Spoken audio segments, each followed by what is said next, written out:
அவர்கள் அவருக்கு சாந்தி உண்டாகட்டும். அவரை பொறுத்தவரையில் அதை குறித்து நான் பின்னால் கூறுகிறேன். முதலில் முகமது என்ற நபரை பற்றி கூறினீர்கள் இல்லையா? ஆமா, அது வந்து ஆப்பிரிக்க நாட்டை சேர்ந்த யாரோ ஒருவர். சோமாலியாவில் உள்ள 112 வயது கொண்ட நபர் 13 வயது சிறுமியை மணந்தார். ஆமா சார், அது அவரோட 5வது திருமணம். 5வது திருமணம்.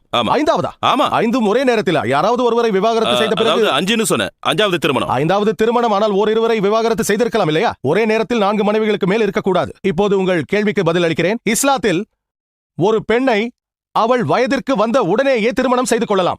அவள் வயதுக்கு வந்து விட்டால் திருமணம் செய்யலாம். அதுதான் இஸ்லாமிய சட்டம். சரியா? இது ஒரு பெண்ணிற்கு. ஒரு ஆணிற்கு அவன் வயதிற்கு வந்த காலத்திலிருந்து மரணம் அடையும் வரை அவன் இஷ்டப்படி யாரையும் திருமணம் செய்யலாம். உங்களை விட 15 வருடங்கள் மூத்த ஒரு பெண்ணை நீங்கள் திருமணம் செய்வீர்களா? இல்லை. அது உங்கள் தேர்வு. ஆனால் நபி அவர்கள் திருமணம் செய்தார்கள். அவர்களின் தேர்வு.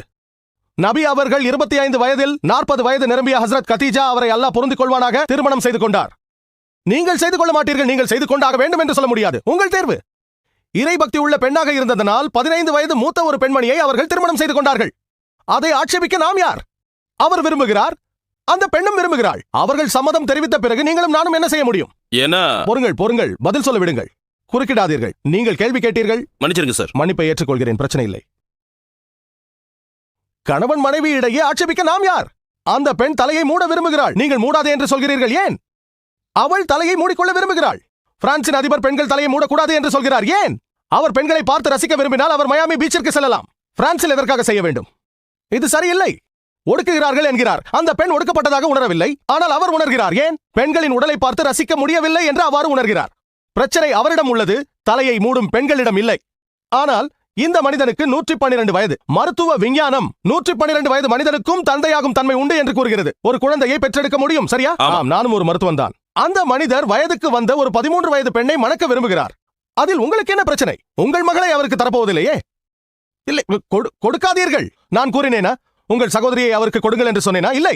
பெண்ணின் பெற்றோர்கள் சம்மதித்து விட்டார்கள். பெண் சம்மதித்து விட்டால் அந்த பெண்ணிற்கு அவரை பிடித்திருக்கலாம். 112 வயதாகிறது. என்ன இறைபக்தி உள்ள ஆண்! சஹாபாக்களை நினைவுபடுத்துகிறார். அதற்காக நான் அனைத்தையும் தியாகம் செய்கிறேன். ஏனென்றால் அன்பிற்குரிய நபி அவர்கள் கூறியிருக்கிறார்கள், நீங்கள் ஒரு ஆணையோ பெண்ணையோ திருமணம் செய்து கொள்ளும் போது 4 விஷயங்களை கவனிக்க வேண்டும். நல்லொழுக்கம், குடும்ப பாரம்பரியம், பணம், அழகு. இவற்றில் எல்லாம் சிறப்பானது நல்லொழுக்கம். மேலும் 13 வயது நிரம்பிய ஒரு பெண் 112 வயதான நல்லொழுக்கம் உள்ள ஒருவரை தேர்ந்தெடுத்தால் அதை நான் ஏற்கிறேன். நல்லொழுக்கம் உள்ளவர் என்று எனக்கு தெரிந்தால் யாரை வேண்டுமானாலும் என்று சொல்லவில்லை. நல்லொழுக்கம் உள்ளவர் என்று தெரிந்தால் எனது மகளை அவருக்கு திருமணம் செய்து கொடுக்க எந்த பிரச்சனையும் இல்லை. அவர் என் மகளை சொர்க்கத்திற்கு வழி நடத்துவார் என்று தெரிந்தால் எந்த பிரச்சனையும் இல்லை. ஆனால் விசாரித்த பிறகுதான் அவர் நல்லொழுக்கம் உள்ள மனிதர். சஹாபாக்களை நினைவுபடுத்துகிறார். ஹஸ்ரத் உமரை போல, ஹஸ்ரத் அபூபக்கரை போல, ஹஸ்ரத் உஸ்மான், ஹஸ்ரத் அலி, அவர்களை அல்லாஹ் பொருந்திக் கொள்வானாக. ஏன் கூடாது? ஆனால் இன்று நாம் அழகையும் பணத்தையும் தான் அதிகமாக பார்க்கிறோம். சோமாலியாவில் உள்ள அந்த ஆண் நல்லொழுக்கம் உள்ளவன் என்று நான் கூறவில்லை. எனக்கு தெரியும்.